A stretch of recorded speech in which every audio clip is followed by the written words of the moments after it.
Welcome back to my channel. It's been a while since I've posted anything. It's been such a bad year.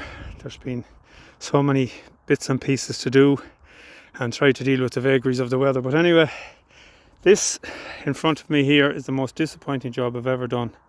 Ploughed, reseeded 5 years ago, and it's a disgrace to man. It's almost completely overtaken by rushes. The cattle have it ploughed.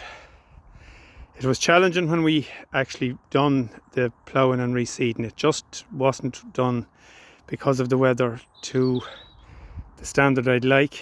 We were pushing against the clock all the time, and it never really proved itself. That was in 2005. That was ploughed first of all and reseeded, and I was able to get about 11 bales, 12 bales of silage off it. Substantial amount. Since that, it has deteriorated, and I ploughed it again, and I think that's where I made my mistake, because I ploughed up some of the shallow earth, turned over the daub, but I didn't get to do my standard mould ploughing first, then ploughing, farmyard manure, power harrowing, reseeding. I didn't get to do any of that with that. It was just basically plough and a quick power harrow and reseed, and it held water, and it just it failed. It's a failed job. So I'm planning next year, because it's so close to the house, I'm planning to cut it off from the cattle completely. In other words, it'll be my ground for silage or hay, and I will be going with clover swart, traditional grass, a little bit of perennial ryegrass, but a high portion of clover. The plan again is to mould plough it first of all. The weather will need to be very good to do that, to maximise the potential of the mould ploughing. And I'm in two minds of whether I will re-plough it back as it was, or whether, because I've got my tractor rebuilt now, I buy a spike rotavator with a crumb roller on the back, just spray off the ground, put out farmyard manure, and basically rotivate it in that, with that method, rather than using the spade rotavator that can leave it shiny underneath and create drainage issue. Use the spike or another hard got.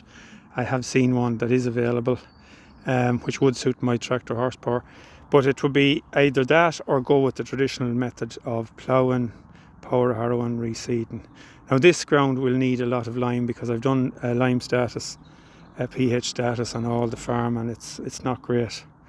So that will be, I suppose, a test bed for me to put into practice every component of what I see of being a successful reseed.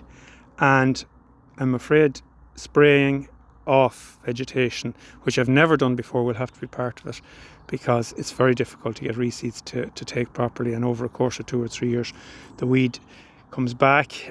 So that's going to be something I'm going to have to do with this, and the aftermath of that will be a new fence will be put in place, which will also be sheep proof. I may use sheep on it in the winter time, but I will not allow cattle to graze it unless it's a heat wave year or something, because it is delicate, but it's quite good to produce grass when it did produce grass. But I'm afraid it's nothing but biomass now. So if I had £1 for every kilo of rushes I'd have there, I'd be a wealthy man. So that's the plan. Got to make sure that I cover all bases. I'm thinking of using a thing called super soil on it as well, whenever I get the actual reseed done, just to see if the claims stand up to scrutiny. So a lot of claims made about it. It's a bioactive compound in the soil. It does great things. So it'll be an interesting test bed for that. But that is my biggest embarrassment there now. It's shocking. And to top it all, as you can see, I have a world of lovely ash trees, and they're all dying. And it's going to take a lot of time and cost me a lot of money to remove these trees and saw them up. You could be sawing for 10 years. There's every second tree is dead or dying over the last 2 to 3 years. So it's shameful what has happened in our country. The most beautiful of trees will be lucky to have 5% of the tree mass left in 20 years' time. So I have to look at a replanting program at some stage. So that's for another day, for another video. I may do a video actually just on that alone, because I was thinking of possibly planting some trees on the farm, not in line with any government schemes, because I don't want my land to be closed off from ever using it for anything else other than trees, but for the benefit of nature, the benefit of climate, the benefit of myself and anyone else who can come out and see them. So that's the plan. So we'll leave it at that for now. We'll see how things go in the spring.